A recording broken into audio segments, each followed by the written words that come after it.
Hello అండి. మామిడికాయల season వస్తే పచ్చళ్ళు, ఆవకాయలు, మాగాయలు ఇలాగా బోలెడంత పండగ అందరికీ.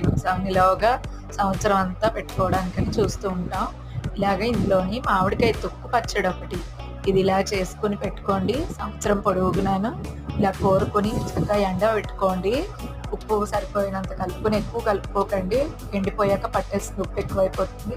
ఇలా ఇప్పుడు ఎండలకి ఒక 2, 3 ఎండలకి చక్కగా ఇలా ఎండిపోయింది. చక్కగా చూడండి, పసుపేసి దాన్ని కలిపేసి ఒక సీసాలో పెట్టాను. కాకపోతే ఎప్పటికప్పుడు కొంచెం కొంచెం ఇప్పుడు నేను వీడియోలో చూపించినట్టుగా పోపు చేసుకోండి, అప్పుడు ఫ్రెష్గా ఉంటుంది. ఇంగువ పప్పు వేసుకొని చక్కగా మెంతి పొడి, ఇంగువ, కారం పోపులో వేసేసుకుని ఇలా ఆవాలు, చిన్న మినప్పప్పు వేసుకున్నారనుకోండి, పంటి కింద పడుతూ చక్కగా బాగుంటుంది, రుచిగాను. చేసి చూడండి. ఇందులో నచ్చిన వాళ్ళు బెల్లం కూడా వేసుకుంటారు.